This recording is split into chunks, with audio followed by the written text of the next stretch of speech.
আসসালামু আলাইকুম ওয়া রাহমাতুল্লাহি ওয়া বারাকাতুহু। সুপ্রিয় শিক্ষার্থীরা, আশা করি সবাই ভালো আছো। আমি আল্লাহর অশেষ রহমতে ভালো আছি।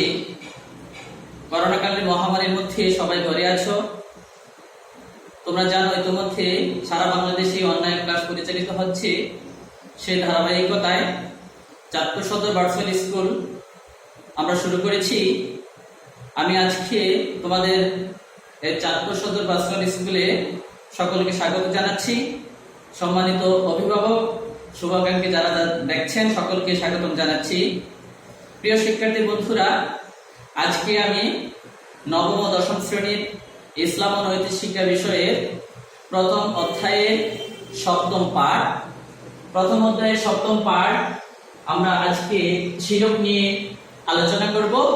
প্রিয় শিক্ষার্থীরা, তোমরা পাঠটি মনোযোগ দিয়ে শুনবে এবং দেখবে। আশা করছি তোমরা অনেক উপকৃত হবে। তো চলো শিক্ষার্থী বন্ধুরা, আজকে আমাদের আলোচনা আমরা শুরু করি। প্রথমে আমরা জানবো এই পাঠ থেকে আমরা কি কি শিখব।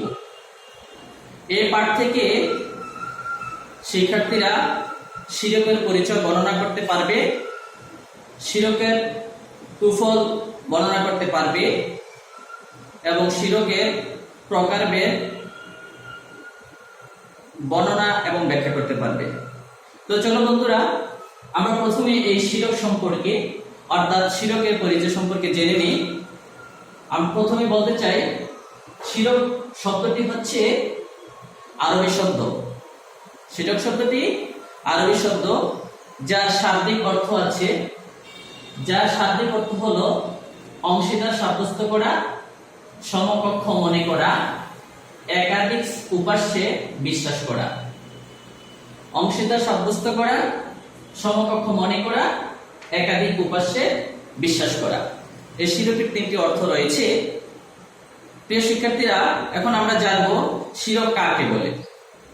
ইসলামী শরীয়তের পরিভাষায় আল্লাহ তাআলার সাথে অন্য কাউকে সমতুল্য মনে করা, আল্লাহ তাআলার সাথে কোনো ব্যক্তি বা কোনো বস্তুকে সমতুল্য মনে করা বা অংশীদার সাব্যস্ত করাকে শিরক বলা হয়। অর্থাৎ আমরা সকল আল্লাহ তাআলার সৃষ্টি, আমরা এই আল্লাহ ব্যতীত যদি আল্লাহ তাআলার সাথে কাউকে সমকক্ষ মনে করি, আল্লাহ তাআলার সাথে অংশীদার সাব্যস্ত করি, তাহলে সেটা শিরক হয়ে যাবে। যে ব্যক্তি শিরক করে, অর্থাৎ যে ব্যক্তি শিরকে লিপ্ত হয়, সে মুশরিক। যে ব্যক্তি শিরকে লিপ্ত হয় সে হচ্ছে মুশরিক। আর এই শিরক শব্দটি তাওহীদ শব্দের বিপরীত। তাওহীদ মানে একত্ববাদ, যাকে আমরা আল্লাহ তাআলাকে একত্ববাদ মনে করি। শিরক হচ্ছে তার বিপরীত, অর্থাৎ অংশীদার সাব্যস্ত করা, মনে করি যে আল্লাহর সাথে কেউ আছেন, আল্লাহ তাআলার সমকক্ষ কেউ আছেন, এটাই হচ্ছে শিরক। প্রিয় শিক্ষার্থী বন্ধুরা, এখন আমরা এই শিরক নিয়ে প্রশ্ন আকারে যদি আমরা আলোচনা করি, প্রথমে আমরা প্রশ্ন করতে পারি। 1 নম্বর প্রশ্ন হতে পারে, শিরক কোন শব্দ? উত্তরটি হবে শিরক আরবি শব্দ। 2 প্রশ্ন করতে পারি, শিরক শব্দের অর্থ কি? উত্তর হতে পারে সমকক্ষ মনে করা, অংশীদার সাব্যস্ত করা, একাধিক উপাস্যে বিশ্বাস করা। 4 নম্বর প্রশ্ন করতে পারি, শিরক কাকে বলে? শিরক কাকে বলে ইতিমধ্যে তোমরা জেনেছো। ইসলামী শরীয়তের পরিভাষায় আল্লাহ তাআলার সাথে কোনো ব্যক্তি বা বস্তুকে সমতুল্য মনে করা বা তার সাথে কাউকে অংশীদার সাব্যস্ত করাকে শিরক বলা হয়। 5 নম্বর প্রশ্ন হতে পারে, যে শিরক করে তাকে কি বলা হয়? যে শিরক করে তাকে মুশরিক বলা হয়। 6 নম্বর প্রশ্ন হতে পারে, শিরক কিসের বিপরীত? উত্তরটি হচ্ছে শিরক তাওহীদের বিপরীত। প্রিয় শিক্ষার্থীরা, আমরা এই শিরকের পরিচয় জানলাম। এখন এই শিরক সম্পর্কে মহান আল্লাহ তাআলা কি বলেছেন আমরা সেটা জানবো। অর্থাৎ স্বয়ং আল্লাহ তাআলাই পবিত্র কোরআন শরীফে শিরককে খণ্ডন করেছেন। তোমরা বিসমিল্লাহির রহমানির রহিম সূরা ইখলাসের প্রথম আয়াতে আল্লাহ তাআলা ঘোষণা করেছেন, বিসমিল্লাহির রহমানির রহিম, কুল হুয়াল্লাহু আহাদ আল্লাহুস সামাদ, কুল হুয়াল্লাহু আহাদ। হে নবী, আপনি বলুন আল্লাহ এক ও অদ্বিতীয়। আল্লাহুস সামাদ, আল্লাহ কারো মুখাপেক্ষী নন। লাম ইয়ালিদ ওয়া লাম ইউলাদ, তিনি জন্মগ্রহণ করেন নাই আবার কাউকে জন্ম দেন নাই। ওয়ালাম ইয়াকুল্লাহু কুফুয়ান আহাদ, আর আল্লাহ তাআলার সমকক্ষ কেউ নেই। সো আল্লাহ তাআলা অন্য একটি আয়াতে, কোরআন শরীফের অন্য একটি আয়াতে ঘোষণা করেছেন, সূরা লুকমানের 11 নম্বর আয়াতে আল্লাহ তাআলা ঘোষণা করেছেন, বিসমিল্লাহির রহমানির রহিম, লাইসা কামিসলিহি শাইউন, অর্থাৎ তার সদৃশ্য কেউ নেই, অর্থাৎ আল্লাহ তাআলার সমকক্ষ কেউ নেই। পবিত্র কোরআন শরীফের অন্যত্র আল্লাহ তাআলা ঘোষণা করেছেন, লাউ কানা ফীহিমা আলিহাতুন ইল্লাল্লাহু লা ফাসাদাতা, অর্থাৎ সেথায়, অর্থাৎ আসমান ও জমিনে আল্লাহ ব্যতীত যদি কোনো ইলাহ থাকতো, কোনো উপাস্য থাকতো, কোনো সৃষ্টিকর্তা থাকতো, কোনো প্রতিপালক থাকতো, তাহলে উভয়ই কি হয়ে যেত? ধ্বংস হয়ে যেত। শিক্ষার্থী বন্ধুরা, আমরা কোরআন শরীফের এই 3টি আয়াত থেকে এই কথাই বুঝলাম যে পৃথিবীতে সৃষ্টিকর্তা একজনই, আল্লাহ তাআলার সাথে কাউকে শরীক করা যাবে না, কাউকে আল্লাহ তাআলার সমকক্ষ মনে করা যাবে না। আমরা এই আয়াত থেকে এই কথাই বুঝতে পারলাম।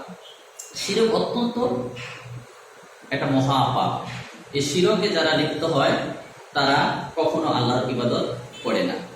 প্রিয় শিক্ষার্থী বন্ধুরা, এই পর্যায়ে আমরা জানবো শিরক এর প্রকারভেদ, অর্থাৎ মানুষ কি কি ভাবে শিরক করে, কোন কাজগুলি করলে সে কেউ মুশরিক হয়ে যাবে, কেউ শিরকে নিপতিত হবে।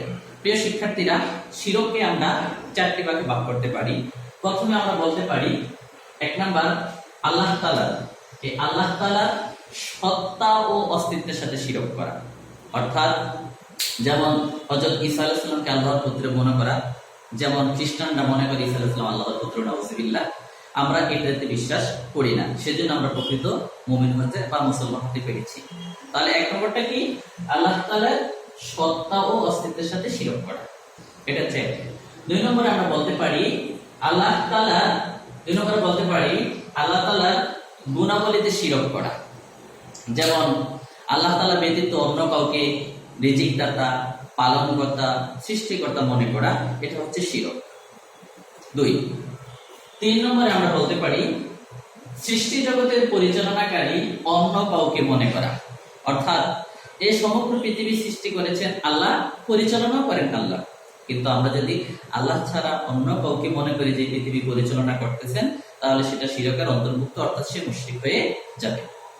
তো আল্লাহ তাআলা যেমন ফেরেশতাদেরকে জগৎ পরিচালনাকারী, এই পৃথিবী ফেরেশতারা পরিচালনা করেন, এরকম মনে করা হচ্ছে শিরক।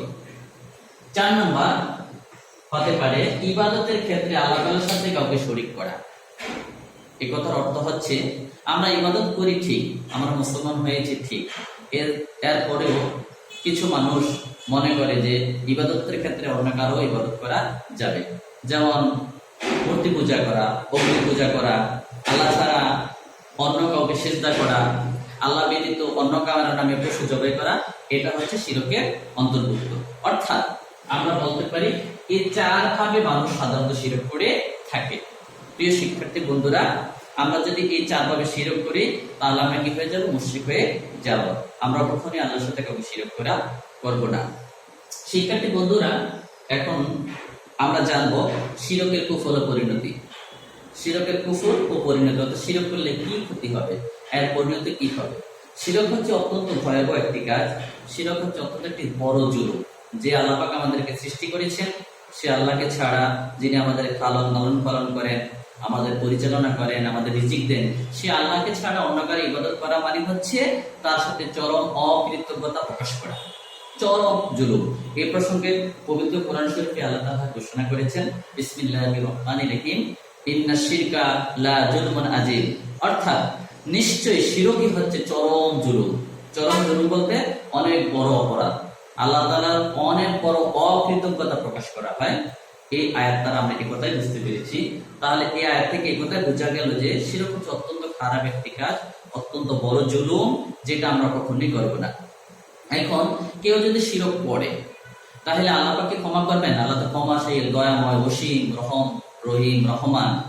আল্লাহ তাআলা এত ক্ষমাশীল, এত দয়াবান, এত মেহেরবান, এত মায়া দয়া করেন আমাদেরকে। তারপরেও আল্লাহ পাক কত কঠোর এই শিরককারীদের ব্যাপারে। আল্লাহ পাক পবিত্র কোরআন শরীফে বলেছেন, আল্লাহ তাআলা পবিত্র কোরআন শরীফে ঘোষণা করেছেন, ইন্নাল্লাহা লা ইয়াগফিরু আন ইউশরাকা বিহি ওয়া ইয়াগফিরু মা দুনা যালিকা লিমান ইয়াশা, অর্থাৎ নিশ্চয়ই আল্লাহ তাআলা শিরকের অপরাধ ক্ষমা করেন না। এছাড়া অন্য যে কোনো অপরাধ আল্লাহ যাকে ইচ্ছা ক্ষমা করে দিতে পারেন। এই আয়াত থেকে এই কথাই বোঝা যাচ্ছে যে আল্লাহ তাআলা এত বড় মেহেরবান, এত বড় ক্ষমাশীল, এত বড় দয়ালু হওয়ার পরেও আল্লাহ তাআলা আমাদেরকে কি করেন না, এই শিরকের অপরাধ ক্ষমা করেন না। শিক্ষার্থী বন্ধুরা, আমাদের এর থেকে শিক্ষা হচ্ছে আমরা কখনো শিরক করব না। আমরা অবশ্যই শিরকের এই কাজ থেকে বেঁচে থাকবো। আমাদের পরিবারের সকলকে শিরক সম্পর্কে অবহিত করো, বন্ধু বান্ধবদের অবহিত করব। কেউ যদি শিরকে নিপতিত না হয় সেদিকে আমরা খেয়াল রাখবো, সকলকে আমরা বুঝাবো। প্রিয় শিক্ষার্থী বন্ধুরা, আজকে আমরা শিরকের পরিচয় জেনেছি, শিরক সম্পর্কে আল্লাহ তাআলা কি বলেছেন সেটা জেনেছি, শিরকের প্রকারভেদ জেনেছি, শিরকের কুফল জেনেছি, শিরকের কি শাস্তি হবে সেটাও আমরা জেনেছি। শিক্ষার্থী বন্ধুরা, আজকে আমরা এ পর্যন্তই,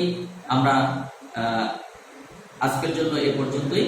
পরবর্তীতে কোন একটি ক্লাসে তোমাদের সাথে দেখা হবে সেই আশা ব্যক্ত করছি।